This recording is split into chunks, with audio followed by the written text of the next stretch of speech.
there! Hi there! We are the TofuChef! I'm Leslie. I'm Enling. So both of us are vegans and trained vegan chefs. Born and growing up here in China, we eat tofu almost every day. It's a household food for us. That's why we would love to share with you some of the most creative, interesting, fun, and of course easy to make, delicious, nutrition-packed recipes that you can replicate at home. We are very excited to embark upon this journey. That's why we created this YouTube channel called TheTofuChef. Of course, the first thing we need to do is to buy some tofu. We're heading to a local farmer's market near our studio. On our way to the market, Onion and I were talking about the origin of tofu. It was discovered about 2,000 years ago by a Chinese philosopher named Ep1, who accidentally curdled soy milk in an experiment.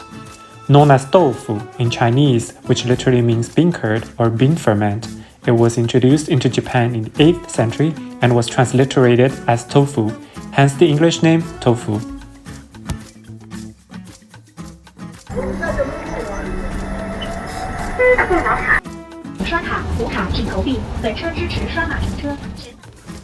Although Beijing has been cleared of coronavirus cases for months, protective mandates are still in place.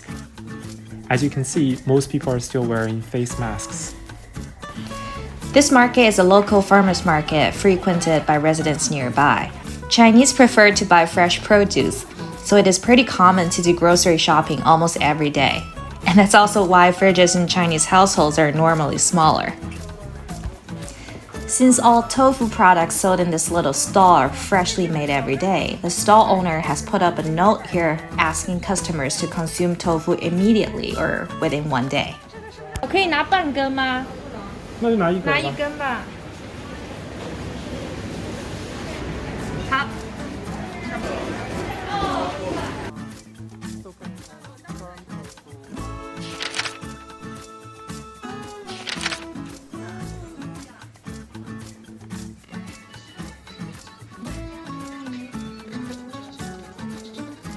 Now that we've got all the tofu we need, let's head back to our studio and unbox these babies. Welcome to our studio.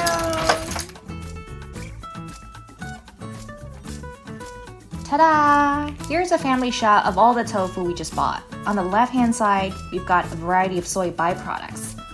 First up, fried tofu. As the name suggests, it's tofu deep fried. They're puffy and spongy. They can add richness and protein to a bowl of noodle soup or stir fry as they absorb flavors like a sponge. Next up, tofu skin. When soy milk is heated in a pot, it forms a film on top just like regular milk. Pull off that film and you have tofu skin called tofu-pi or doupi in Chinese. It's often used as a wrapper similar to spring roll skins in Asian cuisine. And of course, in the upcoming episodes, we'll be showing you some recipes that use these tofu byproducts, but for now, let's get back to the real business.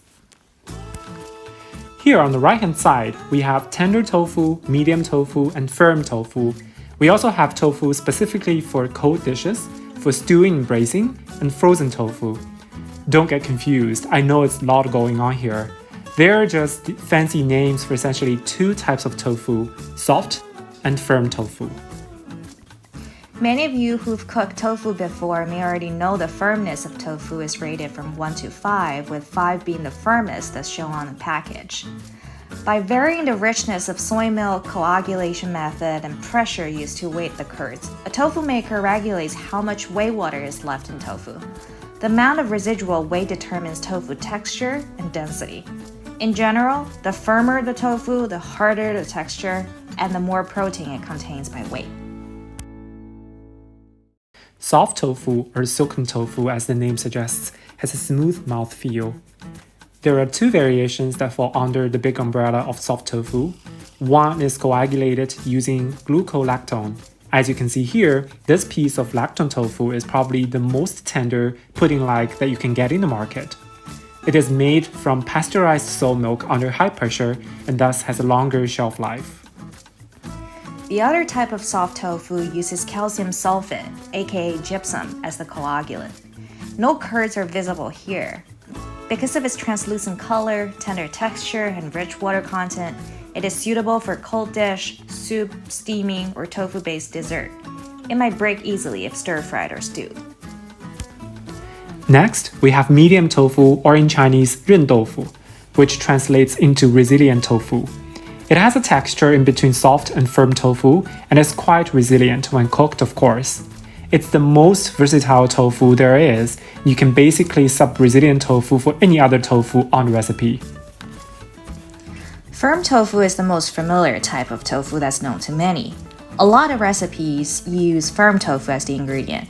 It can take a little more physical handling than medium, which makes it perfect for pan frying, deep frying, braising, and stewing. There isn't much difference between firm and extra firm tofu. You can use these two interchangeably when cooking. Just to show you how much water content there is in firm tofu, we put 2 bottles of wine on top. As you can see here, water extracted from the blocks is quite a lot. If a recipe calls for drained tofu, make sure you press it for 15 to 20 minutes and pat dry with kitchen towel before cooking. This way, it provides leeway for other liquids such as marinade or sauce to get in. Oh, and one more reminder. When you shop for tofu, make sure to read the labels because not all the tofu are real tofu. This piece of egg tofu, for example, is made with egg, so not vegan but vegetarian. That's it for today. Thanks for watching. In our next episode, we'll be sharing with you arguably one of the most well-known and favorite Chinese dishes around the world, mapo tofu, but made vegan. Yeah, so if you like what you see today, don't forget to like, subscribe, and tune in for more. I guess we'll see you next week. We'll be back soon. Bye. Bye. We are the